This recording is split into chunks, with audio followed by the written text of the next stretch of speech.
Jerman langsung menyalakan mode Piala Dunia di laga pertama fase grup. Skor telak 7-1 atas Curaçao menjadi hasil kemenangan pertama di Mannschaft. Julian Nagelsmann membuktikan dia memang sosok yang bisa membawa Jerman kembali bangkit. Bahkan Jurgen Klopp sampai minta maaf sudah pernah meragukan Nagelsmann. Selain itu, aura berbeda juga ditunjukkan Manuel Neuer DKK di edisi kali ini. Mereka sudah nggak sibuk ngurus isu politik di luar lapangan seperti kejadian di Qatar 4 tahun lalu. Joshua Kimmich bahkan menegaskan dia dan rekan-rekannya bakal fokus penuh. Mereka ingin mengejar bintang kelima di Piala Dunia 2026. Jerman mode Piala Dunia sangar banget. Timnas Jerman memulai gelaran Piala Dunia 2026 dengan superior. Melakoni laga pertama fase grup melawan Curaçao, di Mannschaft langsung bantai-bantai 7 gol. Hasil ini juga membuat mereka mengukir rekor fantastis. Jerman resmi dinobatkan sebagai negara dengan jumlah gol terbanyak di sejarah Piala Dunia. Mereka berhasil mencetak 239 gol dari 113 pertandingan Piala Dunia. Mengungguli Brazil di posisi kedua yang mencatat 238 gol dari 115 match. Curaçao cuma dikasih kesempatan nyetak 1 gol tuh. Hitung-hitung biar negara asal Karibia ini ngerasain gimana rasanya bikin gol di debut Piala Dunia. Tapi kenapa skornya jadi mirip sama tragedi Maracana tahun 2014 ya?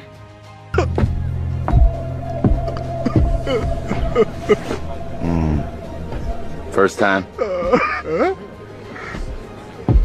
Di pertandingan melawan Curaçao, semua lini permainan Jerman kompak menyumbang gol. Nico Schlotterbeck dan Nathaniel Brown berkontribusi masing-masing 1 gol.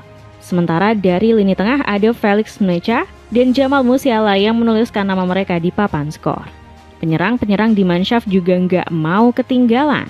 Kai Havertz dan Dennis Undav juga turut membobol gawang Ellerum di pertandingan semalam. Cuma Manuel Neuer doang yang nggak menyumbang gol. Ya iyalah Min, doi kan kiper, masa iya disuruh bikin gol? Abang-abangan timnas Jerman ini tetap nggak mau ketinggalan bikin aksi ikonik di pertandingan. Pas Jerman udah unggul 4-1 di babak kedua, Neuer yang bosan nongkrong di belakang tiba-tiba maju sampai tengah lapangan cuma buat nyundul bola. Mas Neuer, terlalu maju itu namanya mas. Nggak salah deh doi dianggap sebagai pionir tren sweeper kiper di sepak bola modern ya. Pemain 41 tahun ini juga membuktikan kehadirannya di Piala Dunia 2026 gak sekedar numpang nama aja. Tenang aja, fans timnas Jerman, tenang aja, Neuer sudah ada di sini.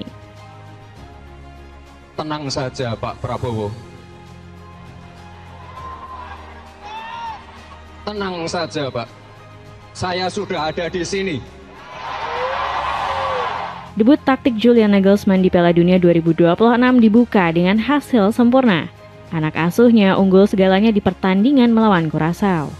Mulai dari position ball, jumlah shots on target serta sentuhan di kotak penalti lawan. Berbicara soal Nagelsmann, pelatih 38 tahun ini membuktikan dia memang sosok yang tepat untuk di Mannschaft. Kita bisa melihat kecerdikan Nagelsmann dalam memilih starting line-up-nya. Sosok seperti Nathaniel Brown dan Felix Mnecha langsung jadi pemain andalan. Padahal boleh jadi dua nama ini jarang didengar oleh fans netral atau yang jarang ngikutin Bundesliga. Brown menjalani musim fantastis bersama Eintracht Frankfurt. Sebentar lagi pemain 22 tahun ini bakal pindah ke Bayern Munchen dengan nilai transfer sebesar 55 juta euro. Salah satu alasan kenapa Nagelsmann memilih Brown karena chemistry-nya dengan Florian Wirtz. Duet kedua pemain ini jadi salah satu senjata Jerman dari sisi kiri penyerangan. Sementara Mnecha juga kembali bangkit memenuhi potensi besarnya di Borussia Dortmund. Nagelsmann pernah belak-belakan memuji gelandang kelahiran Hamburg ini sebagai world class. Mnecha adalah pemain top yang memiliki semua yang dibutuhkan untuk menjadi salah satu gelandang terbaik di dunia. Dia sangat berbakat, sangat cepat, dan sangat dinamis. Puji Nagelsmann. Di sini kita bisa melihat kalau Nagelsmann fair dalam memilih 11 pemain terbaiknya. Dia memprioritaskan performa di level klub ketimbang nama besar semata. Ya, mungkin yang agak kontroversial kenapa Nagelsmann masih memilih Leroy Sané. Buat fans Jerman yang nonton video ini, coba kasih tahu Mimin kenapa Sané masih masuk line up. Meski begitu, secara keseluruhan pilihan strategi Nagelsmann mendapat pujian dari Jurgen Klopp. Mantan pelatih Liverpool ini bahkan meminta maaf karena sudah meragukan Nagelsmann. Jadi, konteksnya Klopp nyeletuk Nagelsmann harusnya nggak mainin Musiala jadi starter lawan Curaçao. Nagelsmann tetap masang Musiala di 11 pemain utama. Hasilnya gacor karena Musiala bisa bikin 1 gol dan ada di mana-mana pas Jerman lagi nyerang. Itu terucap begitu saja tanpa sengaja dan sama sekali tidak ada hubungannya. Yang kusadari adalah Selasa nanti aku akan berusia 59 tahun dan aku masih bisa saja bodoh. Kami sepenuhnya mendukungmu, Julian. Apapun yang kamu putuskan soal ini, tutur Klopp. Selain performa sangar dan pilihan taktik Jitu Nagelsmann, kita bisa melihat aura lain dari timnas Jerman di gelaran Piala Dunia 2026 kali ini. Ya, di Mannschaft nggak sibuk ngurusin politik kayak edisi sebelumnya. Di Piala Dunia 2022, kita disuguhi aksi timnas Jerman mengkritik Qatar sebagai tuan rumah. Salah satu pemain yang paling frontal menyindir Qatar adalah Toni Kroos. Ex-bintang Real Madrid ini menyebut negara seperti Qatar nggak seharusnya jadi tuan rumah Piala Dunia. Kroos waktu itu bilang banyak pelanggaran hak asasi manusia di Qatar. Dia juga menyorot diskriminasi pemerintah Qatar terhadap LGBT yang jelas diharamkan di negara Arab tersebut. 11 pemain Jerman kompak menunjukkan gestur tutup mulut sebelum kick-off. Sayangnya, karena sibuk menunjukkan manuver politiknya, Jerman malah tampil kacau balau di Piala Dunia 2022. Mereka tersingkir di fase grup secara menyakitkan. Kiprah Jerman sebagai negara bintang 4 di Piala Dunia 2022 akhirnya dikenang tragis. Bukan karena prestasi dan kekuatan mengerikan skuadnya, tapi gara-gara aksi politik konyol di awal turnamen. Nah, kali ini Jerman sepertinya mulai belajar dari kesalahan masa lalu. Para pemain di Mannschaft nggak banyak omong soal isu politik yang sedang terjadi. Mereka memilih fokus sepenuhnya pada sepak bola, ketimbang sibuk menyebarkan pesan politis. Hal ini diakui sendiri oleh kapten timnas Jerman, yakni Joshua Kimmich. Pemain yang menyumbang 2 assist dalam laga melawan Curaçao ini speak up soal sikapnya. Kimmich menyebut nggak tertarik dengan isu politik di sekitar Amerika Serikat sebagai tuan rumah. Hanya karena Anda memiliki pendapat bukan berarti Anda seorang ahli. Merupakan tanggung jawab politisi atau asosiasi untuk mengambil posisi tentang topik-topik tertentu, ujar Kimmich. Keputusan Kimmich DKK untuk fokus bertarung di atas lapangan juga diapresiasi oleh Jurgen Klinsmann. Mantan pelatih di Mannschaft ini mengingatkan para pemain untuk menjauh dari intrik-intrik politik. Kamu tidak akan menjadi juara dunia jika datang ke sini dan menghabiskan seluruh waktumu untuk membahas isu-isu politik dan sosial.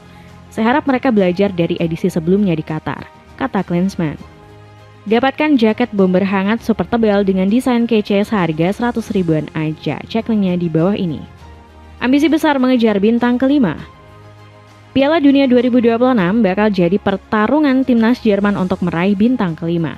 Setelah terpuruk dalam 2 edisi beruntun, di Mannschaft harus segera menunjukkan taringnya kembali. Julian Nagelsmann sudah memberikan isyarat kalau Jerman asuhannya harus tampil seperti Jerman yang dikenal sebagai 4 kali juara dunia. Pelatih yang akrab disapa Junaini nggak mau Jerman lembek dan nggak berdaya seperti edisi 2022 dan 2018. Secara umum, tim-tim Jerman dulu selalu memiliki gaya permainan yang intens dan mengandalkan kekuatan fisik. Mungkin kami telah sedikit kehilangan hal itu di dalam beberapa tahun terakhir, sebut Nagelsmann. Mantan pelatih RB Leipzig ini juga ingin mengembalikan rasa lapar di Mannschaft. Nagelsmann menyebut anak asuhnya datang ke Piala Dunia 2026 bukan sebagai favorit juara, tapi penantang gelar. Ya, dua label ini jelas berbeda. Nagelsmann menganggap anak asuhnya nggak boleh terlena meski berstatus sebagai negara besar di Piala Dunia. Mereka harus terus lapar untuk melaju ke partai final. Menurut saya, kami akan memulai turnamen ini sebagai penantang, bukan sebagai favorit. Dan hal itu bisa menjadi sesuatu yang positif bagi kami, tegas Nagelsmann. Apa yang dikatakan oleh Nagelsmann juga serupa dengan komentar Thomas Müller. Menurut pemain yang dijuluki Raumdeuter ini, Jerman bukan tim underdog, tapi bukan juga unggulan terkuat untuk juara. Kekuatan serta kedalaman skuad di Mannschaft sekarang nggak bisa disebut world class semua. Kalian bukan tim underdog, kita bisa mengalahkan tim besar, namun memang benar juga bahwa tim dan para pemainnya saat ini belum berada di level teratas, kata Müller. Ambisi meraih bintang kelima dibuktikan Nagelsmann dengan mengedepankan banyak cara untuk menang. Jerman nggak boleh cuma bertaruh pada satu skema. Fleksibel dan adaptif bakal menjadi visi utama Nagelsmann dan di Mannschaft. Bahkan skema bola mati akan dimaksimalkan sebaik mungkin oleh Jerman.